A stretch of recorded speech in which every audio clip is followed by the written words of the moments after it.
Quero cumprimentar nesse momento toda a igreja, os nossos visitantes, aqueles que nos visitam, com a paz do Senhor Jesus. E também quero cumprimentar aqueles que nos assistem nas redes sociais, que o Senhor também possa estar na mesma comunhão, juntamente com a igreja. Nesse momento eu quero pedir à igreja que fique de pé e vamos louvar ao Senhor com o louvor que diz, neste lugar tu és real. Então, a presença do Senhor é real aqui nesse lugar. E nós vamos louvar o Senhor com este louvor, porque o Senhor se faz presente no nosso meio.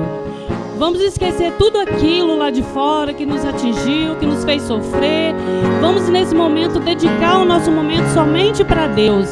E Ele merece todo o louvor e toda a adoração. Neste lugar tu és real, Senhor. Louvado seja o nome do Senhor. Aleluia, Senhor.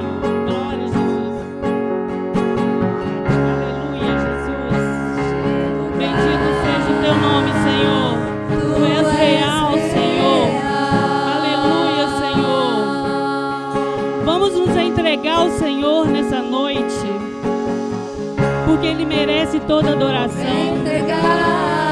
Bendito seja, Senhor. Abra o teu coração para o Senhor nessa noite, deixa Ele te usar, Senhor. Louvado seja, Pai.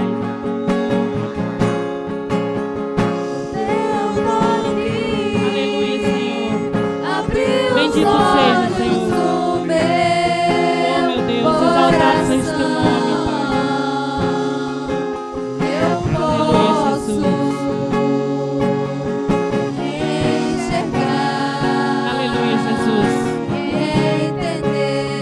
Seja, vamos nos humilhar diante do altar do Senhor. Diante do teu altar e sacrificar aquilo que me custa. Tu inclinarás os teus ouvidos ao meu clamor.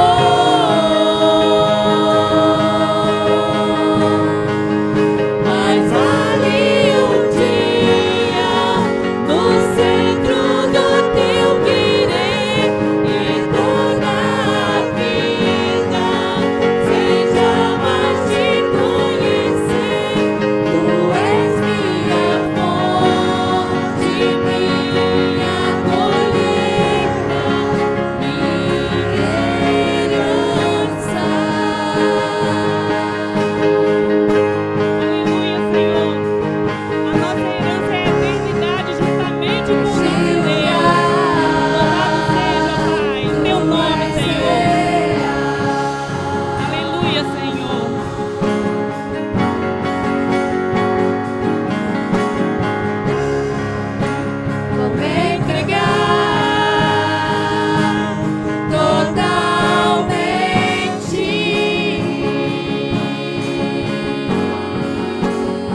Senhor. Pai querido, nós sabemos que Tu és Deus e tem um lugar preparado para nós, ó Deus. Por isso nós lutamos para que nós não possamos perder a nossa herança, que é o Senhor Jesus. Nesse momento nós vamos continuar louvando ao Senhor, com o louvor que diz: eu te busco, eu te procuro. Aquele que busca ao Senhor, encontra.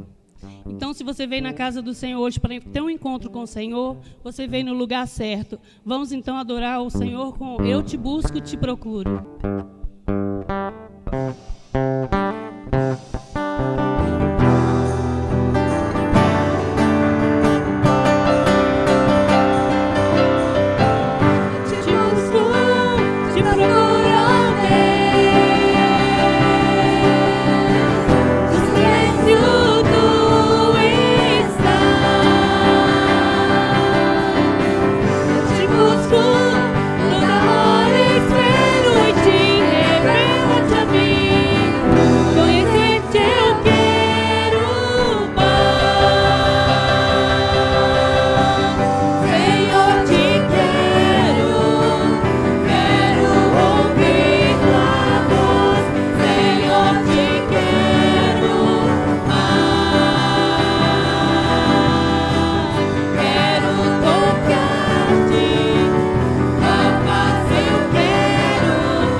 Louvado seja o Teu nome.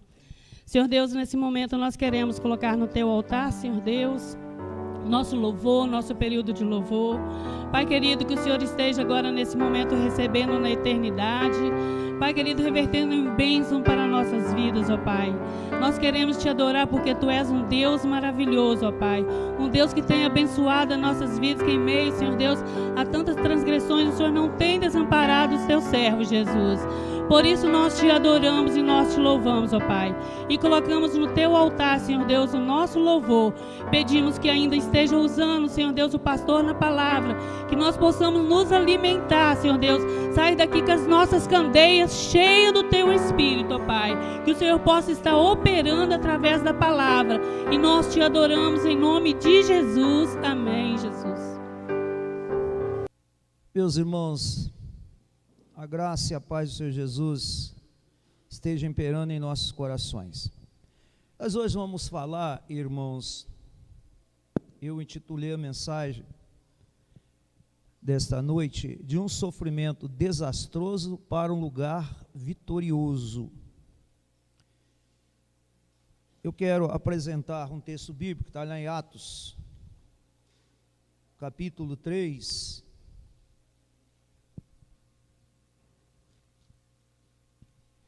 do verso 1 ao verso 8, para nós falarmos um pouco do que seria de um sofrimento desastroso para um lugar vitorioso. Obrigado, meu irmão. Atos, capítulo 3, do verso 1 ao verso 8. Esse é um texto chamado texto primário. São textos muito usados em mensagens, que é a cura do coxo, executado lá por Pedro e João, quando subiam para o templo, para orar. Então eu quero ler com os irmãos, para que nós possamos entender isso. Diz assim aqui a minha versão, a RA, no capítulo 3 de Atos, de 1 a 8. Diz assim: Pedro e João subiam ao templo para a oração da hora nona, por volta de 3 horas da tarde. Era levado um homem coxo de nascença, o qual punha diariamente à porta do templo, chamada Formosa, para pedir esmola aos que entravam. Vendo ele a Pedro e João, que iam entrar no templo, implorava para que lhe desse uma esmola. Pedro, fitando-o juntamente com João, disse: olha para nós. E ele os olhava atentamente, esperando receber alguma coisa. Pedro, porém, lhe disse: não possuo nem prata e nem ouro, mas o que tenho, isso te dou. Aí, em nome de Jesus Cristo Nazareno, anda. E tomando-o pela mão direita, o levantou imediatamente. Os seus pés e tornozelos se firmaram. Deu um salto, se pôs em pé, passou a andar e entrou com eles no templo, saltando e louvando a Deus. Viu todo o povo andar e a louvar a Deus, e reconheceram ser ele o mesmo que esmolava, assentado à porta formosa do templo, e se encheram de admiração e assombro por isso que lhes acontecera.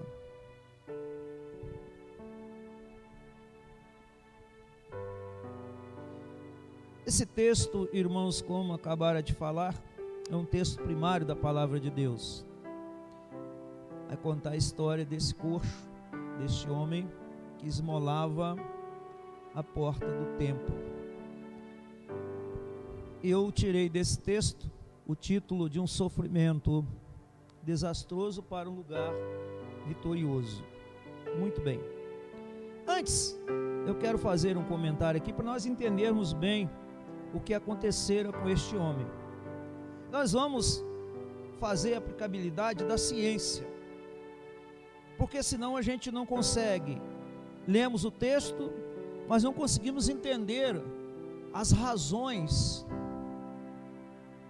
de ter acontecido aquele milagre com aquele homem, a situação que ele estava, o que vivia. A ciência diz, irmãos, que todo ser humano é dotado de razão. O que é a razão? Eles dizem ser faculdade mental de conhecer, comparar, distinguir, avaliar e compreender os fatos e fenômenos. É exatamente isso que nos distingue dos demais animais, né? Essa é a grande verdade. Outra composição associada à razão é o sentimento. Mas o que é o sentimento? A ciência diz ser ação ou efeito de sentir, capacidade para sentir tristeza, desgosto, afeição, afeto, entusiasmo, qualidade morais, pêsames. Os filósofos dizem que a faculdade mental nos permite ser e saber. Quem estudou aí, fez filosofia, sabe disso. A razão é o controle máximo de nossos atos e atitude. Mas com todo esse poder, ou com todo esse poder, a razão pode sofrer descontrole quando é afetada, atingida pelos sentimentos. E quando a razão é atingida pelos sentimentos, aparece uma terceira composição da cadeia mental, que chamamos de emoção. Mas o que é emoção? A psicologia responde: reação subjetiva do organismo a um acontecimento e que é acompanhado de um estado afetivo penoso ou agradável. Uma das coisas que tira o ser humano da razão, ou seja, a sua faculdade mental, é o sentimento. Ou seja, o que eu estiver sentindo, seja um sofrimento, algo agradável, os meus sentimentos atingem a razão e me tira dela, e eu passo a viver o emocional. É provado bíblica e cientificamente que quando estou no meu emocional, tenho dificuldade para entender, olha só, para entender as coisas. Eu tenho dificuldade. Separei algumas coisas que são tipos de abalo que me tira da razão. Fome, dor, sofrimento, de um modo geral, humilhação, desespero, decepção, morte, etc, etc, por aí vai. Isso invade o meu emocional e me tira totalmente do racional, o sentimento. Agora vamos ao texto. Isso aqui é só para você entender como estava a razão, que já não existia mais, mas o estado emocional daquele homem, que é o terceiro ponto que surge quando nós sofremos um descontrole, perdemos a razão, e aí entra, só vemos no emocional, que é um perigo. Eu já preguei uma vez, dizendo de que nós podemos entrar num culto no plano racional, vemos dentro da razão, nos emocionamos, sentimos, nos emocionamos, isso é bom, mas eu não posso sair do culto só no meu emocional, eu tenho que voltar à razão, porque eu vou enfrentar o mundo lá fora, e quando eu vou enfrentar no meu emocional, eu costumo ter decepções, frustrações. Vamos ao texto que acabamos de ler aqui, Atos 3, de 1 a 8. A Bíblia fala que os discípulos Pedro e João foram ao templo por volta das 3 horas da tarde, hora nona, No verso 2, ora, era trazido um homem coxo desde o ventre de sua mãe. Vamos olhar agora a situação desse homem, um aleijado, desde o ventre de sua mãe. Um homem que, pelo fato de depender das esmolas para a sua sobrevivência, por motivo do seu estado físico, olha só, o seu racional tornava-se contrário à sua própria existência. Por quê? Porque isso vinha desde o seu nascimento. Então, o seu racional, ele era contra a sua própria existência. Quando ele olhava a razão dele estar ali, e ele sofrendo, ele não tinha outra opção a não ser depender dos outros, sofrer humilhação. Então, seu racional era até mesmo contra a sua sobrevivência.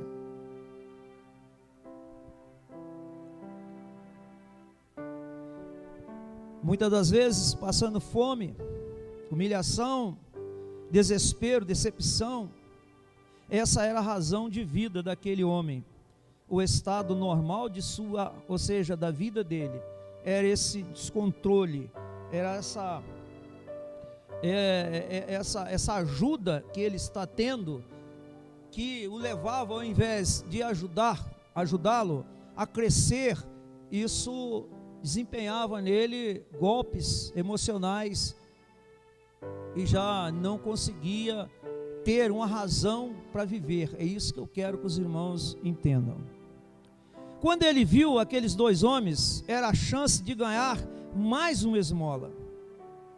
É interessante isso, quando ele observa que Pedro e João estavam subindo a porta do templo, chegando aonde ele estava, ele viu que era uma grande oportunidade de obter mais uma esmola, porque isso era o seu cotidiano, era a sua normalidade de vida. Então ele estende a mão a fim de receber mais uma esmola, e o que desse para ele era lucro. Então ele está ali cumprindo, aquilo que era determinado pelo fato dele ter uma deficiência física. Esperava ele receber mais uma esmola, está lá no verso 3. O que ele não sabia era que Deus havia preparado para ele naquele grande e maravilhoso dia. O que eu quero chamar a atenção dos irmãos é quando nós olhamos essa passagem bíblica, o quanto Deus tem algo para nos surpreender. Aquele homem, quando ele estende a mão, ele esperava uma esmola que era coisa rotineira, desde quando nascera. Então ele estende a mão esperando receber uma esmola. Mas Deus tinha algo especial para a vida daquele homem naquele dia. Isso me chama muita atenção, irmãos, em dado momento que eu esteja vivendo uma tristeza, um descontrole, como dissera antes do culto aqui, início do culto aos irmãos, a gente sempre olhar o dia, ou minutos depois, saber que Deus tem algo preparado para nós. Deus tem surpresa para nós, porque Ele não nos abandona. Alguém escreveu no grupo lá, que eu participo, dizendo de que, ainda que o que Deus vai trazer não seja algo que irá te agradar, mas Ele irá te surpreender, porque Ele quer cuidar de você. Ainda que Ele prover alguma coisa que você acha que não foi legal, mas te dará resultados que você não espera, ou não esperava. Então precisamos olhar isso aqui, exatamente esse homem, o acontecimento com ele nos ajuda a ver isso. Era algo que mudaria sua vida para sempre. A reação dos discípulos está no verso 4, quando disseram: olha para nós. Isso era uma forma de dizer: somos iguais, não tem diferença nenhuma entre nós. Uma coisa, irmãos, que as pessoas não gostam muito de ouvir, como eu disser aqui, algum estado emocional que vivi, dizendo aos irmãos quem sou eu. As pessoas querem que os seus líderes, ou aqueles que estão prontos a ajudá-los, sejam superiores, que tenha grandeza, que manifeste isso. Quando aqueles discípulos disseram para o moço: olha para nós, você vai olhar uma realidade de que você talvez nunca olhou para ninguém, nunca imaginou, de que todas as pessoas que entram aqui nesse tempo são iguais a você. É isso que os discípulos estão dizendo. Olha uma realidade, a diferença é que você está passando por uma dificuldade por ser deficiente físico, mas como ser humano nós somos iguais. Olha para nós, vê se há diferença. E eu entendo, irmãos, que esse moço teve uma grande surpresa. Eu entendo que houve uma parada imediata ali, frações de segundo, mas como a Bíblia vai dizer, de que um ano é como um dia é como um ano, 1000 anos para Deus. Então, irmãos, a parada ali de alguns segundos, no nível espiritual, significou muito, porque ele parou para olhar, e ele contempla agora uma realidade diferente. Porque primeiro se tratava de 2 homens que eram servos do Senhor, e segundo, Deus tinha uma bênção para ele, mas eram iguais, não havia diferença nenhuma. Aliás, nós estivemos fazendo uma visita, e lá pelas tantas, até ficaram de conversar comigo, ia me procurar uma senhora, disse que quando nós entramos lá, ela sentiu uma diferença, né? Um lugar que nós tivemos para orar para uma pessoa, e queria conversar com o pastor. A diferença é qual? Nenhuma, nós somos iguais. A diferença é que o Espírito Santo tem alguma coisa para aquela pessoa, e fora revelado através do servo dele que entrou lá. Entendeu? Então aquele homem, ele agora está esperando, e Deus tinha preparado algo que mudaria a sua vida. Olha para nós. E isso era uma forma de dizer, somos iguais. Mas aquele homem tinha que confrontar a sua realidade, para sair do emocional, para o seu racional. Ele teria que confrontar a realidade, sair do emocional. O emocional às vezes cega a gente. Voltar para o seu racional. Isso foi a chamada de atenção dos discípulos. Aparentemente eram iguais, ou era igual aos discípulos, mas era coxo, era manco, e esmolava. Ele tinha que confrontar essa realidade. Quando nós pregamos a palavra de Deus e convidamos as pessoas para aceitar Jesus, ou para que tenham uma vida mais próxima de Deus, para que se relacione com o Senhor, é exatamente nesse campo aqui, irmãos, de confrontar a realidade e saber que nós carecemos, nós necessitamos, nós precisamos de estar próximo de Deus. Todo ser, todo servo do Senhor está mais próximo de Deus, servindo o Senhor, testemunhando do Senhor.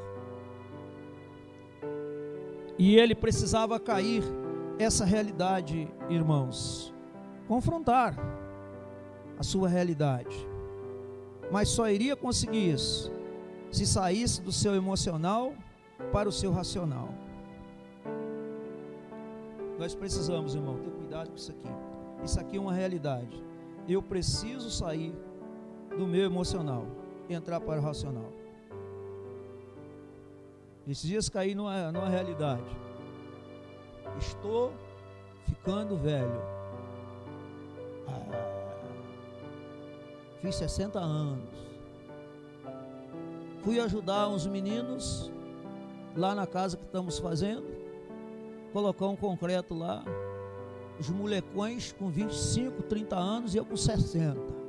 Eu disse, vou rachar o bambu desses moleques, sou trabalhador, só que os moleques são novos. E eu comecei a querer acompanhar eles, daqui a pouco comecei a abrir a boca, escureceu. Eu estava no lugar alto, irmão Mario, da vista escureceu, deu um balanço assim, fui para lá, fui para cá. E aí o meu primo, o que está acontecendo? Eu disse nada, só não estava enxergando, sabia nem o que estava acontecendo. Confrontei a minha realidade. Não dá mais para acompanhar não. Depois, tudo acabado lá, conversando com meu tio. Ele, e aí, como é que foi? Eu falei, foi bem. Ele falou, os meninos são trabalhadores, né? Eu falei, foi. Mas você também é, né? Eu disse sim, mas eu queria ter a idade deles, para mim poder acompanhá-los.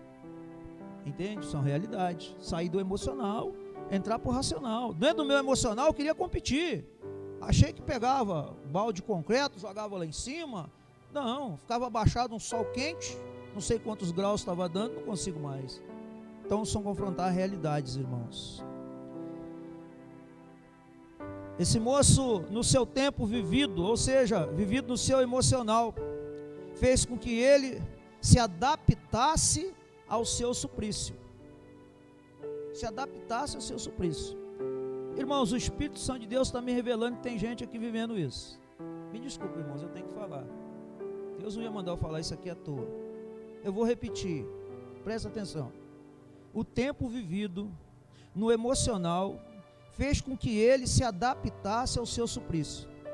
Você está dentro do seu emocional, talvez diminuindo a si próprio, é isso que o Espírito está me revelando. Você está assim muito tempo, você se acusa, você não se acha capacitado para fazer as coisas, e mergulhou no seu emocional, você não vai para o racional, para analisar quem de fato você é. Talvez você seja uma pessoa inteligente, e o Espírito me revela que é. Tem cultura, mas você está preso no seu emocional. Não vai para o racional para fazer uma análise e saber que você tem um potencial. Coloca isso aí, ó. Quem está vendo isso aí, pega isso aí. Para pensar, vou te dar alguns segundos para você orar. A grande virtude de uma pessoa, quando ele reconhece que está agindo errado, saia do suplício. Saia, não vai te levar a lugar nenhum. Ok?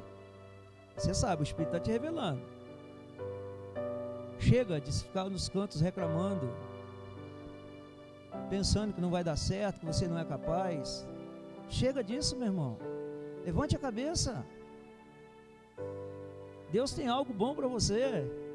Chega de esmolar a sua consciência, seu sentimento. Sai do emocional, vai para a razão. Você é capaz. Deus vai te capacitar. Se você não entendeu isso, vai entender agora. Deus irá te capacitar. Eu vou orar. Deus não ia mandar eu falar isso à toa, de forma nenhuma. Você precisa sair do seu emocional, porque se você continuar nele, você vai adaptar-se ao seu suplício. Ok? Vamos seguir. Todo ser humano, para fazer uma mudança de vida, é preciso primeiro confrontar com a sua verdadeira realidade. Foi o que fez o filho pródigo. Lembra disso lá em Lucas 15, versos 8 e 19? Ele disse: levantar-me-ei, irei ter com meu pai, e direi-lhe: Pai, pequei contra os céus e perante ti, já não sou digno de ser chamado teu filho, faz-me como um dos teus trabalhadores. Caiu na realidade esse moço. Então, você precisa cair nessa realidade, ainda que o faça sofrer, mas no final te dará virtude. Olha só, ainda que essa mudança, você sair desse suplício aí, faça sofrer, mas no final te dará virtude, te dará bons resultados. Crê nisso, meu irmão, em nome de Jesus, em nome de Jesus. No verso 5,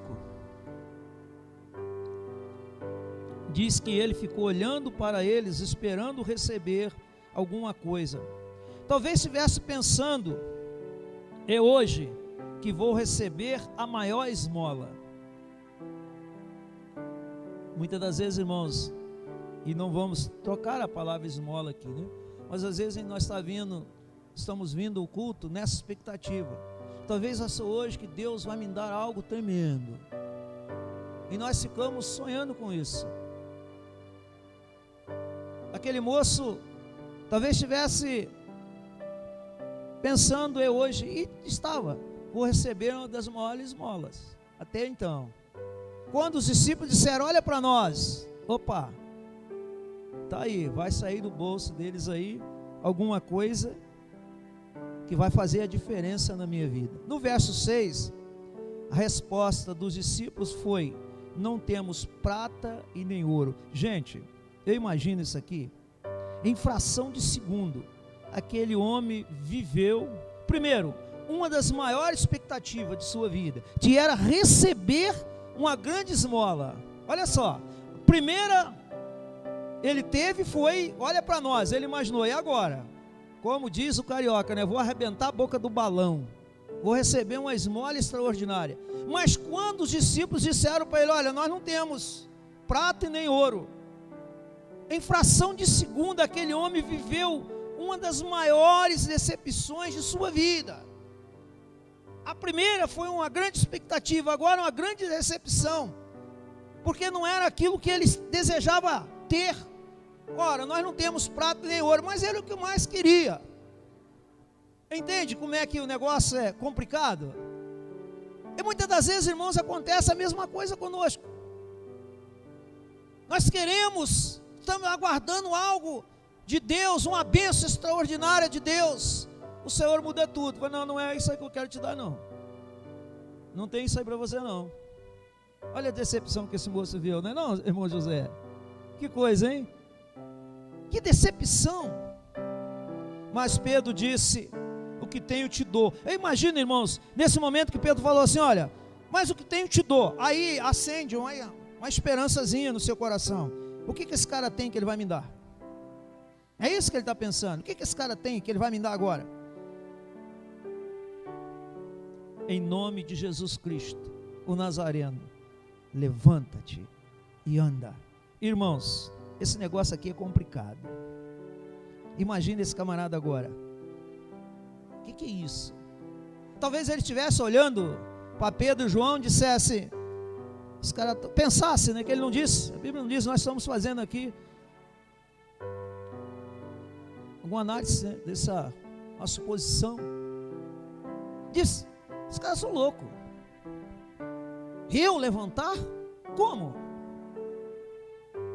Talvez, irmãos, aquilo que eu acabei de falar com você, você está em dúvida. Não, isso é loucura do pastor, o Espírito não revelou nada não. Mas como eu vou mudar? Como eu vou andar? Pois em nome de Jesus Nazareno, levanta-te. Como? É tanto que Pedro teve que segurar ele pela mão, que ele não se esforçou. A Bíblia não diz que ele levantou imediato, não. Aí diz lá no verso 7, ó, diz, tomando-o pela mão direita, o levantou, e logo seus pés e artelhos se firmaram. Olha só, aleluia, glória a Deus. Ele ficou sem reação. Mas como eu vou andar? A gente, irmãos, quando saímos do nosso racional, não contemplamos a nossa realidade, não afrontamos, não confrontamos, melhor dizendo, a nossa realidade, continuamos o nosso emocional, nós paramos, nós estacionamos, e não temos atitude, não agimos. E Pedro, levanta-te. Mas como? Eu imagino, irmãos, para esse camarada parecia uma loucura. Eu quero ouro e prata, eu quero um dinheiro qualquer. Esse cara não tem nada, agora chega para mim e fala, levanta-te. Isso é loucura. As coisas de Deus parecem loucura, irmãos, mas são verdadeiras. E aí Pedro segura pela mão direita, o levantou. Aleluia. Não temos ouro e nem prata, mas temos Jesus Cristo, isso te damos, levanta e anda. É o mesmo que dizer, desperta para a vida. Eu gosto muito disso. Desperta para a vida, meu irmão. Pastor, estou numa cidade que é muito ruim. Ah, pastor, eu estou cansado, nada dá certo, não tem emprego, aqui não tem nada para fazer, a não ser ficar lá no computador, o dia todo mexendo no computador, na internet. Levanta-te, desperta para a vida, meu irmão. Essa é a palavra de Deus nesta noite para você. Desperta para a vida, levanta-te, reage. Se não estiver conseguindo, vamos orar junto. Vou segurar a sua mão para que você levante, e vá buscar o que Deus tem preparado para você, meu irmão. Não fique se lamentando, não dá certo, estou velho, negócio não, meu irmão. Levanta-te, desperta para a vida. Verso 8 diz, saltando ele, pôs-se em pé. Olha só que coisa tremenda, saltando eles, pôs em pé. Eu imagino que coisa extraordinária. Saltando, pôs-se de pé. Ele vai verificar se ele está firme, se está correto, se está certo. E quando ele vê isso, eu imagino a ação, a atitude desse homem, irmão, o semblante deste homem. Quando constatou que de fato ele estava curado, ele podia andar como os outros.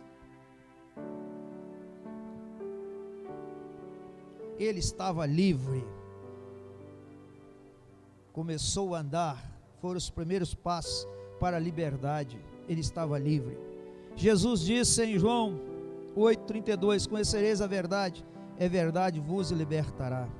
Ele foi liberto das dores, humilhação, fome, decepção, sofrimento, desespero e até mesmo a morte. O que fez aquele moço após a sua liberdade?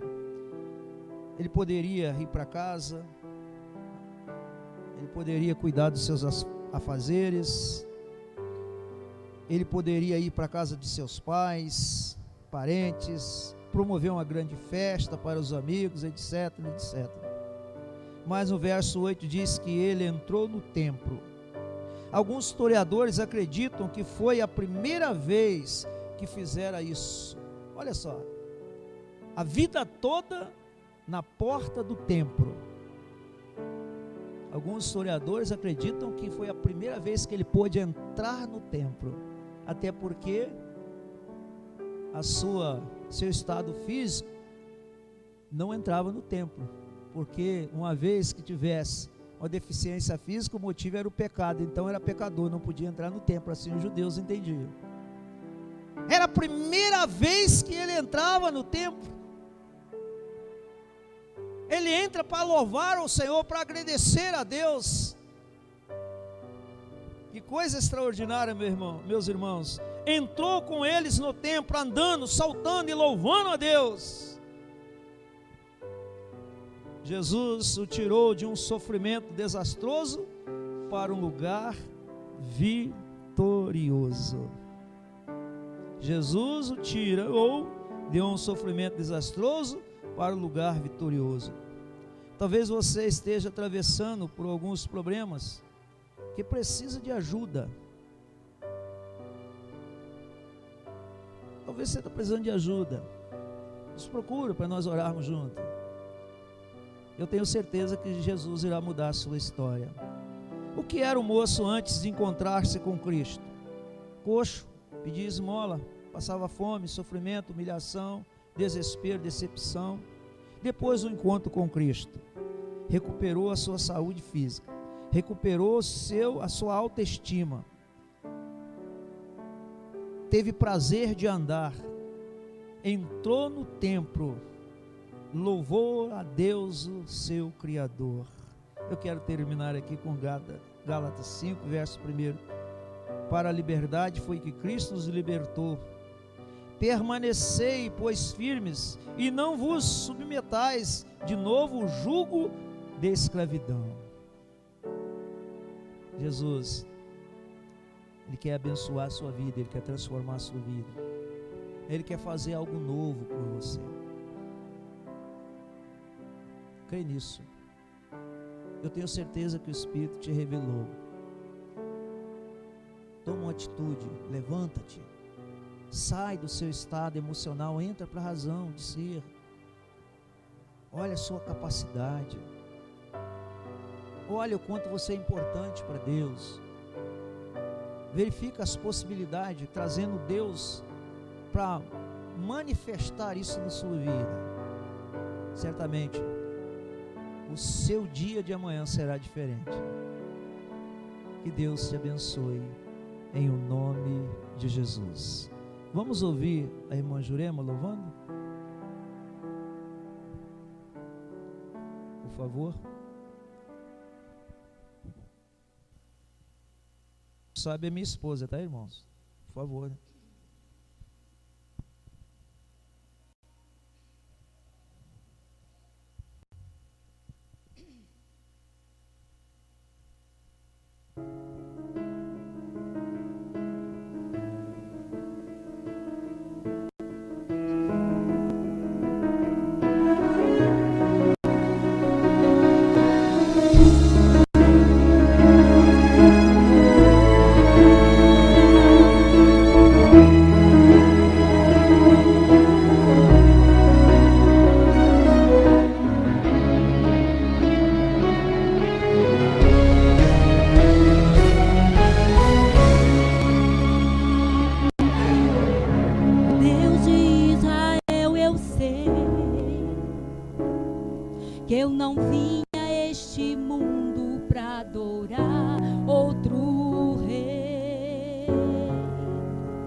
Louvor incomodou a todos que são contra ti, ó Jeová.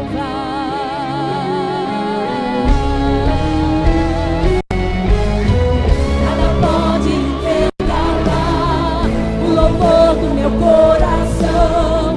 Os manjares não abro mão, os palácios não quero não. Entre aqui como Daniel, com os olhos focados no céu, com o risco de morrer, mas o que me importa é Ele obedecer.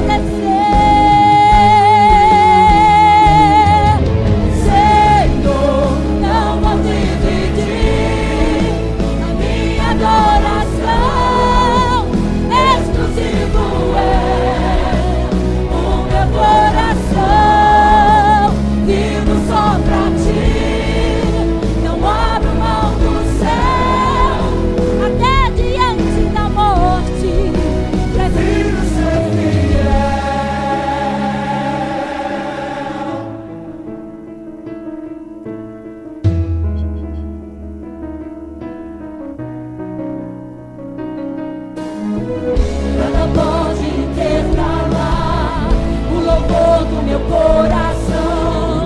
Os manjares eu abro mão, os palácios não quero não. Esse aqui com louvor e voltar no céu, com o risco de morrer, mas o que lhe importa é ele obedecer. Senhor, não vou dividir a minha adoração, exclusivo é o meu coração. Eu vivo só pra ti, não abro mão do céu, até diante da morte, prefiro ser fiel.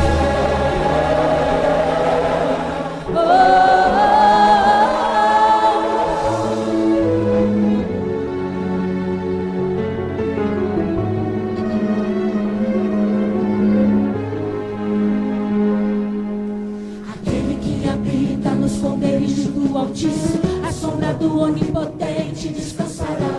Direi do Senhor, Ele é meu Deus, o meu refúgio, minha fortaleza. Ele me livra do laço do passarinheiro e da peste perniciosa. Ele me cobre com suas penas e debaixo de suas asas estarei seguro. Eu não temo espanto noturno, nem seta que voe de dia, nem vento que ande na escuridão, nem mortandade que assole ao meio-dia. Não importa quantos caiam do meu lado, esquerda, direita, eu sou protegido. Se eu for fiel, eu vou ver o céu. Ele me para me guardar. Minha adoração, exclusivo é o meu coração. Eu vivo só pra ti, não abro mão do céu, até diante da morte, prefiro ser fiel. Não vou dividir minha adoração, Senhor, exclusivo é o meu coração. Vivo só pra ti, não abro mão do céu, até diante da morte, prefiro ser fiel.